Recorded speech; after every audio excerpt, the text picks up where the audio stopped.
And hello everyone, I'm Jay. I'm glad to be here to share internal designs of TiDB on Percona Live. Today I'm going to talk about how does geo-replication work in TiDB. First, let me introduce myself. I'm Jay Lee from PinCap. I focus on distributed system and I love open source. I am one of the TiKV maintainers. And TiKV is a KV database and since graduated project. Also, I love Rust and wrote several libraries in Rust. I'm going to introduce the geo-replication by 3 steps. First is a higher architecture of TiDB, and then a dive into its replication mechanism. And finally, several deployment cases that explain how those designs work in practice. So what is TiDB? TiDB is an open source NewSQL database that supports hybrid transactional and analytical processing workloads, aka HTAP. It is MySQL compatible and features horizontal scalability, strong consistency, and high availability. Here listed some key features of TiDB. It supports elastic scaling out, which is transparent to applications. TiDB does the shardings for you automatically. It uses two-phase commit and rough algorithm to achieve high availability and strong consistency. It speaks MySQL dialect. This is the whole picture of TiDB. There are a lot of components here, but don't worry, today we focus on the central part. That is where the replication takes place. Here is a simplified architecture. The core components of TiDB are PD and TiDB servers and TiKV servers. TiKV is a KV database, as I just mentioned, and stores all the data. It automatically splits the data into small shards and reports the metadata of the shards to PD. PD maintains the route table of each data shards and other necessary metadata. It also moves shards around to achieve load balance. TiDB servers are stateless. They pass queries from the client and transform it into KV operations. They communicate with each other using grpc. Before introducing the replication, let me explain how data is organized. TiDB assigns each table and each row an implicit number and combines the table number and the row number into a unique key. The row content is the value. So the data of a table is sorted in dictionary order, and each table doesn't overlap with each other. The KV pairs are stored in local RostDB instance of TiKV. TiKV will divide the whole key space into several continuous logical ranges. We call those ranges as regions. Region is a bunch of KV pairs or split. Don't get confused with the other geo concepts. It's more similar with the region from HBase. The default size of a region is 96 megabytes. You can change it if necessary. We choose the small value to get more accurate balance. The start key and end key describes the range of a region. And all region doesn't overlap with each other. All regions within a TiKV are stored in the same RostDB instance. A region is managed by a Raft group. Region can have replicas. By default, there are 3 replicas. for a region. Here is an example layout of how data are organized. Key space are divided into several regions, and replicas for a region are replicated to different nodes. Now we have an impression how data are organized, but how does the replication work? We just mentioned a region is managed by a Raft group. So we also use Raft algorithm to do replication.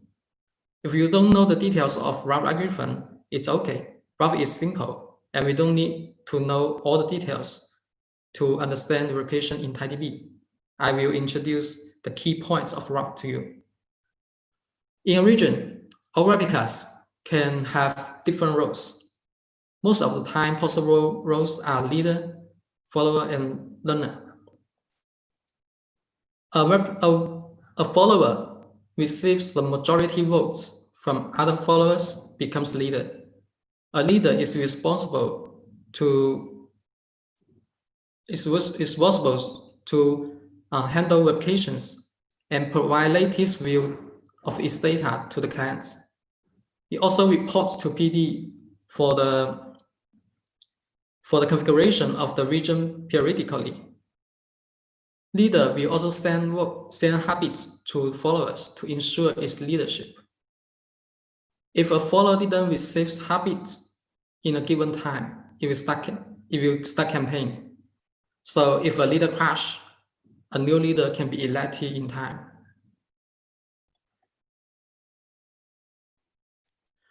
When TiDB servers want to write data to a region, it will query PD for the metadata of the region first. So it will know how many replicas are available in the region and who is the leader of the region. It then sends the request to the leader. Leader will serialize the request into logs and replicates the logs to followers. If leader knows majority replicas have persistent logs to the disk, it will apply the log and return successful response to TiDB servers. The leader also replicates logs to learners, but leader won't count learner into majority. So learner can have almost the same data as the followers at any time point, but it won't slow down the leader's replication. It makes them very quick to be promoted as a healthy follower. This is very important for supporting dynamic configuration changes. When TiDB wants to read some data from a region, it will also query PD for available replicas first. Although I don't draw the PD cluster here. All replicas can surface. If leader receives a read request, it will read immediately if it's still leader. As I mentioned in the last page, writes are always sent to leader first, so leader always have the latest data. Read immediately is safe. But if leader cannot ensure it's still leader, it will broadcast habits to followers until the majority follower responds to the habits. The read request will have to wait on leader. If follower receives the read request from TiDB, it will because follower doesn't know what's the latest data, so they will ask leader what's the current log index first, and leader sends back the latest log index, and follower or learner have applied to the given index, they will start serving the request. To achieve load balance, we also need to move replicas around. So we support dynamic configuration changes. There are two approaches to do configuration changes. The first one is simple change. In simple change, we can do one change at a time. Changes are served as a special write. So the changes need to be accepted by majority replicas. The right picture is an example to show how this works. PD finds that a follower in AC2 is overloaded, so it decides to move the follower from AC2 to AC3. It will first ask leader to add a learner in AC3 first. After leader has replicates enough loss to the learner, it will ask leader to promote it into follower. In this time, there are 4 replicas in the region. And finally, PD will ask the leader to remove the replica from AC2. In this step, the configuration is changed from AC0, AC1, AC2 to AC0, AC1, and AC3. The replica in AC2 is moved to AC3 successfully. Simple change is very easy to implement, and each step is executed very quickly. However, simple change can lead to unavailability. Let's consider this case. PD wants to move the replica from one TiKV instance to another TiKV instance, and both instances are in the same AC. Let's say it's AC2. As I described in the last page, when using simple change, there will be a state that there are 4 replicas in the region. 2 of them are in AC2. If AC2 is unavailable, then there are only two replicas alive in the region. Remember that a region requires majority to serve writes and reads, so the region will also become unavailable. To solve the problem, we need joint consensus. In joint consensus, the region will enter joint state first, and when trying to have configuration changes. In the joint state, the new configuration and the old configuration work. Take the same case as an example.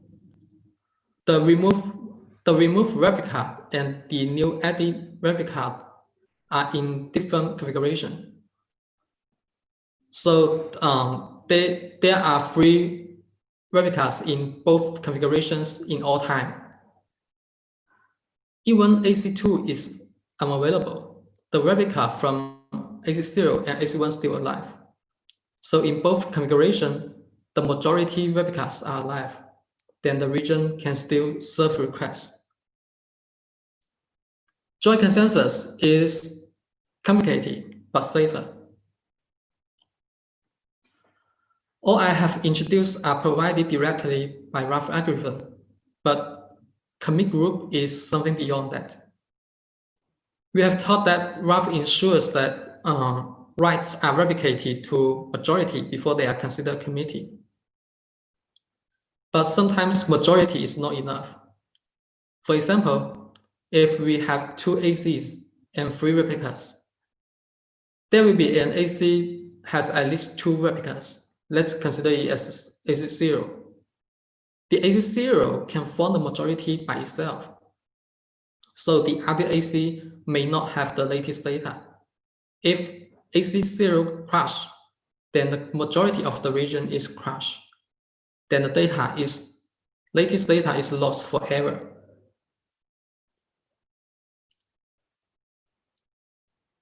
The commit group is designed to solve the problem.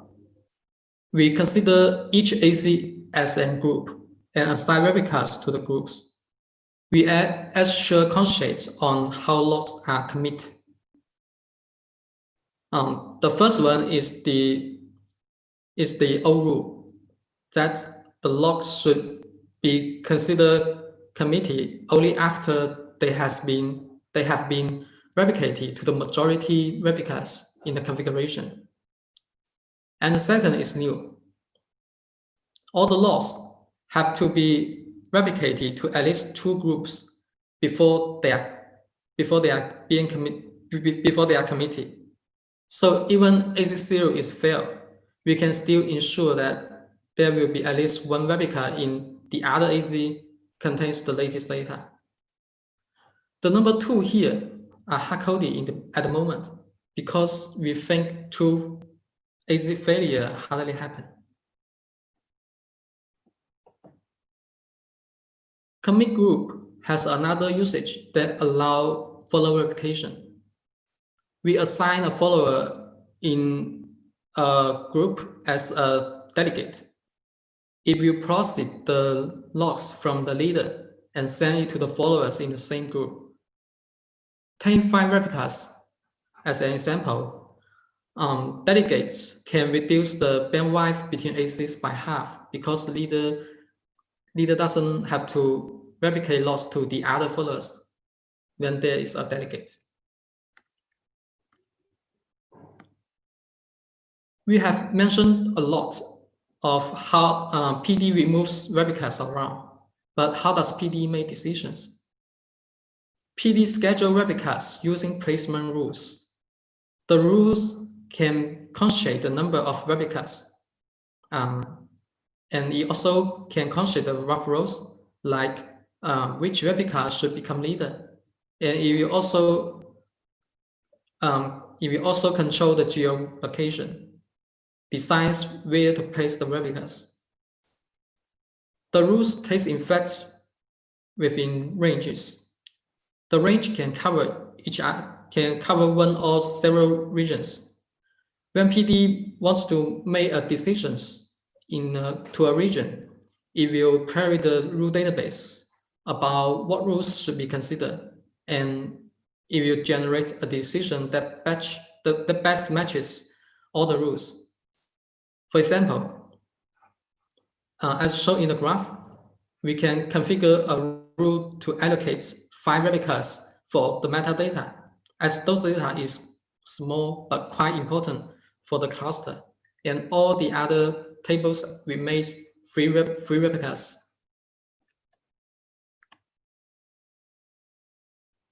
That's all for the details of replication implementations. And now I will introduce several deployment cases to explain how these implementations guarantee consistency and safety. First is the classical free AZs. In this case, all replicas and leaders are distributed among free AZs evenly. As we mentioned before, Raft guarantees majority safety. So even there is a AZ down, the other 2 AZs can still form the majority and provide service. No data is lost. The disadvantage is all the data has to be replicated to at least 2 AZs. This is the price of data safety. And rewrite performance can also suffer if the leader TiDB server requested is not in the same AZ of the TiDB servers, because TiDB servers have to send the request across AZs. This can be optimized by add placement rules in PD. Placement rules can require PD to schedule replicas and leaders to the specified AZs and nodes. For example, if we know that a table or a part of a table is accessed more frequently in an AZ, we can schedule the leader of those regions to the AZ. In such a way, we can reduce the replication across AZs between TiDB and TiKV. If the table can be accessed in multiple AZs, the placement rules will not bring much improvements, but we can also optimize the read request by using follow reads. Although follower will still need to send an RTC to leader to ask for the index, but read index is much cheaper than read keys. Free AZs tolerate one down AZ out of box. However, it's expensive because the AC is more expensive than replicas, especially for the private cloud. So another common deployment case is two ACs. When using two ACs and still want to prevent data loss when one AC fails, in the classical way, it's recommended to use even number of replicas, for example, 4 or 2. But when choosing 2, the region will become unavailable even one replica is unavailable. So we usually choose 4. When using 4 replicas, all the data majority replicas must exist in both ACs. So either AC down won't lose data. But when either AC is down, the majority is unavailable anymore. So the region is also unavailable. This approach is expensive because back in the free ACs deployment, we only need 3 replicas to tolerate one unavailable node. But in 2 ACs, we require 4. Can we achieve both data safety and high availability in 2 ACs case with lower cost? The answer is definitely yes. With group commit, we can achieve both. We can use 3 replicas and also enable group commit. As we have mentioned before, group commit ensures only data written into 2 ACs are considered committed. So either AC is destroyed, the other will still contain the latest data. Data safety is guaranteed. And we usually choose one AC to be a primary AC and the other one is secondary AC. Primary ACs has more replicas. And comparing to the even number of replicas, in this case, if secondary AC fail, the primary AC can still contain the majority of replicas. So we can still make the cluster recover by removing the group commit. After that, the second AC will not be guaranteed to have the latest data. Does it sound like asynchronous replication in the master-slave deployment in the traditional database? Indeed, we follow the concept and implement it in our way. This is the graph to show the state transitions. The state is managed by PD. At first, the cluster is in sync state. In this state, group commit is enabled, and data safety is guaranteed from failure of either AC. If secondary AC fails, PD will wait for its recovery for a configured time. If timeouts, PD asks all regions to disable group commit. The state becomes asynchronous. In this state, data is guaranteed to only replicate to majority replicas. Because primary is still alive, it can serve requests again. After some time, the secondary AC is recovered, and PD will ask all regions to enable group commit again. PD can set the state back to sync immediately because we guarantee data safety in sync state, but secondary state may not have enough data yet. So the cluster state is in sync recover. When all the regions have replicated the latest data to the secondary, PD transits the state back to sync again.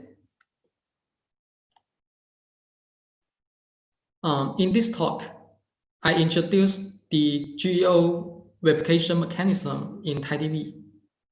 It uses raft algorithm to ensure atomicity and consistency.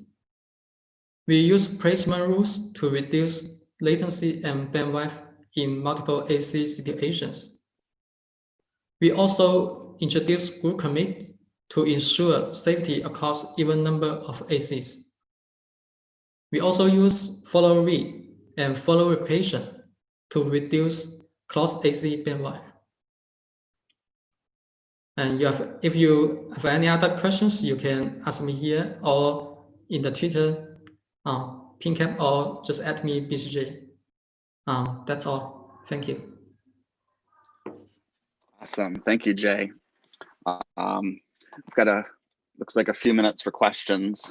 So I'll throw one out there right away for you. I think there is another role candidate in the Raft algorithm. Is it missed in your slides? Yes, indeed. Generally, a follower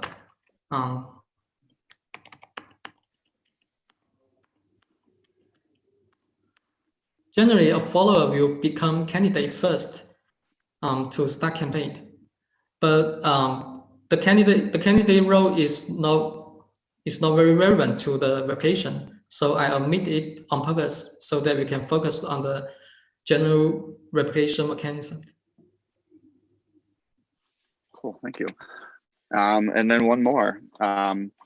Is it possible to achieve high availability for just some of the tables instead of the whole database? Yes. As I just mentioned in the placement rules, it's totally possible to configure different placement rules for different tables. And the placement rules operates on ranges. And if you just want to like configure the table 0, 1 to have 2 runners, and the table 2 has another followers, they will not be conflict with each other. And they can both operate, and they can both take effects in the placement rules. Awesome.